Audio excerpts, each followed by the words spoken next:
Okay guys, so here's the update. I'll just give a quick tour of the setup before I explain what I'm doing here. I have my iPad, I have the AI on the iPad. This is the code editor, WhatsApp as well as the browser. So now I explained back end, front end, everything, but I'll explain you in simple terms. Back end is what? This, which has the code, and front end is how you access this code. In the simple terms, backend has the questions, the game logic and everything, and the front end is, there's no front end, but the front end is like you access, like select all quiz question categories, etc. In simple terms, for example, you want to think about the chat box in ChatGPT. That's the front end. The servers where they have, that is the back end which holds the code. Because I don't have any servers like AWS and everything, all the code is on the laptop, so which is why we use something called as local host. So this is only self-hosted on my laptop. If you want one more example, it could be something like clicking on the like button down below. So when you click on that, it will talk to the YouTube servers and the blue thing becomes pee. That's the thing. I had to put it in. Sorry. Next. So what happens is we are almost done with the backend. Like we finished the game logic, hard-coded questions. Now currently we are working on the result section. I can't run the backend because I'm not done completing the method here. So which is why it's not working. Like, but if it works, you can see here. I was testing the game session logic, whether it was correctly saving whether we are pulling the questions, whether it's saving all that. That's what I was checking here. Starting a session, finish the session, whether it's getting the questions correctly, etc. And so this is that logic. So that's where we are right now. Okay, so this is a few days later, and I'll just quickly explain my setup before I tell you what I have done for the day. Okay, so basically how it's working is, the problem that I had to solve was that time I was taking too long and doing having very little progress in a session. Usually I get only one hour per day to code, and I need to do as much as possible because otherwise I feel like lagging, but that's a separate matter. So what was the major reason was that I was running AI on my laptop in addition to code. So whenever I'm typing a query and I press enter, it takes a long time, very few minutes. Usually I pass the time by doing a solve on one of these, but that's not a solution. That's like, okay, what I used to do before back home, I realized that I used to run AI on my iPad. So one second. So I'm running AI here. The best part is it returns answers immediately, so I can just focus on the code here. And I'll show you one more thing. This is a class quiz backend application. So when I run this becomes the backend, and I use my browser over here. I enter. It's not focusing properly, but oh yeah, you can see the local host just connecting to my own backend. So unless this class is started, I can't access this. Initially I used to keep forgetting to on the database, the backend, but yeah, this is what is thing. So this is a basic setup. So what we have done is, so far, is how I test it. I told you I was working on the game session. It was like individual quiz session. So now that's finished and everything's done. Connected it to questions, that's done. Now we are working on the result. I just completed it. So now when after the session you see example username, what is the best category, worst difficulty, suggested, which used to be in the normal quiz one. So they are here now. So it's work. So leaderboard, like if there are multiple users, I know you don't have multiple users now, but if you have multiple users, the leaderboard for that. And yeah, and if you complete that, backend's almost there. So basically the way I access it is through, like, this is the common URL, put stats or put results or any one of these, and I get this response because there is no front end to access it. So that's what I'm doing right now. Yeah.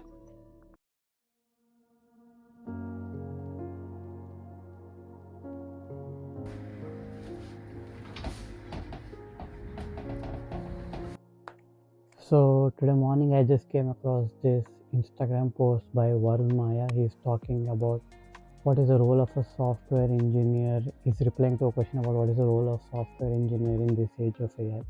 So he breaks down software engineering into two parts, writing code and making software. The reason this has been on my mind is because I've been thinking about this past few days. Why? Whether I'm like actually spending my time in the useful way, like making apps, learning how to build code. Is it really valuable in the future? So now the code and the software. He says the code part AI can do it, but making software is still different. People usually confuse the two, code and software. Just because AI knows how to do the code doesn't mean he knows how to do good software. So I think I could be wrong. I could be wrong in like few months from now because the way AI is changing. I think there are two reasons why it makes sense to learn code. So the first example is there's this example where United Fruit Company where there's this guy, I can't recall the name, but he said if you know every aspect of a business then there's no issue that you can't fix. And the second one is differentiation, which is slightly related to implementation. I'll give you some context. See, right now the way if you assume that vibe coding is just you keep iterating and talking to the AI chatbot, and you actually run into more errors doing that way, or at least that's what I felt. Maybe because I'm on the free plan and I hit limits constantly. But if you take the Jeff Bezos saying that this AI will be like similar to an electricity and it will be localized and stuff, that it will be so common and models be so good at this point that hitting limits, getting errors doesn't make sense. So what does that mean? What does it mean right now? See, there have been making apps before AI and after AI. For example, if you make one good app versus 10 apps before the age of AI, it's compared to easy to stand out. If you make one great app, but now assume that there are 1 million apps, this is very difficult to stand out. Why? Before AI, after what people used to do, most of the apps they build are usually the same. They all look similar to each other, feel similar to each other. So the way the good apps stood out then is the same principle of how to stand out now. That is to taste, that you can see through implementation. I'll give you one more example. During the 1900s, I think it's before 2000s, in the Swiss watch industry, when the transition happened from the pocket watch, like the watches used to be in the pocket, no one used to wear them before, to hand watch when it became common. Rolex was a pioneer of that. There was this discovery happened in Japan where they created quartz watches where they didn't require this precision, handcrafted, uh, movement types watches. So then the entire industry started to panic. Some started creating quartz watches and diluted the brand. But other companies like Rolex, Patek Philippe, what they did was they asked this question: how can we do the same thing in this age, as in this era, as we did in the era? So the way they came up with this was differentiation. Again, coming back to the same thing. How do you stand out? The way they stood out is through luxury pricing. But that doesn't mean that everyone should go and start creating luxury apps or something. So the way we differentiate is taste. Taste. What is taste? For example, in any aspect of life or anything, then you can definitely say like, I like this, I don't like this, I want it to happen this way. I'm very particular about something happen this way. When you're particularly opinionated, when the software is a reflection of you and it's opinionated, that is as a result of taste. Because most people look at what came before, what are the good practices, what can we do. And with AI, you can just do the same thing more easily. So, expanding upon this, I recently came up with this YouTube video where he builds his own Spotify player using all this. I watch all these types of videos like doing DIY stuff, everything. But then, as I was thinking about this question in the morning, I was like, how many people see this video and make stuff or how many people just make their own Spotify? So Spotify exists. How many people go and make their own Spotify? Sure. As long as the Spotify app is good, they don't care whether it's made by AI, made by human, or human with AI. They don't care about any of that stuff. So then, coming back to the point, like people will pay for implementation, but how do you stand? How do you create an app that's focused on implementation but stand out? Usually, like we humans deal in stories. I know I'm going on a bit of a tangent, and suddenly we said devlog.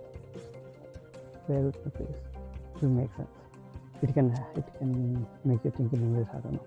Coming back, like talking about stories. If you see any companies in the modern age, like all these companies, Hoka, On, the Whole Truth, Subco, the Blue Tokais, they have a story they want to tell. Okay, this is what we believe in. So this is the action we take.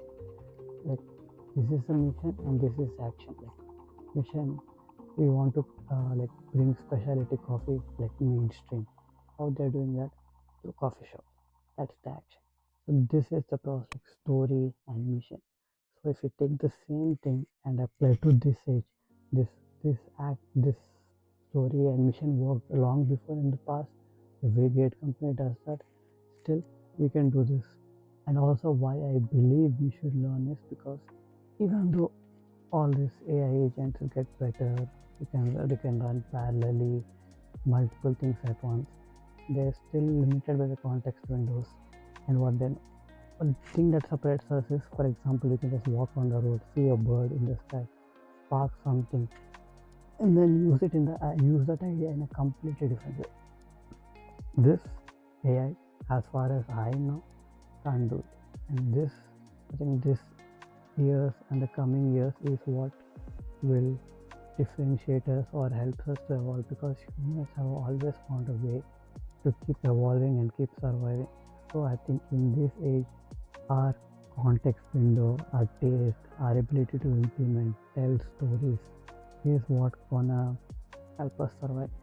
And that is why it makes sense for me to keep going on this journey. Sure, I will use AI tools and everything, but yeah, this is what I've been thinking about the past few years. Been like a brainworm, not getting off my head. Yeah, have to get back.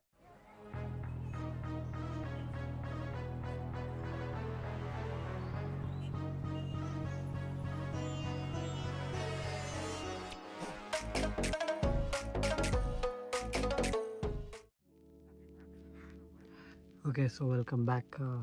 This is a couple of days later. So what I've been working on was the scoring system. The scoring system, when you do a question right and you get a question wrong, it works right now. You put a question, get the next question, answer it, so and so on. It's all working now. The leaderboard is done, the scoring is done, some tiny bits of stats is done. It has to be done, and the entire backend will be complete. All the functionality what we have done so far is working.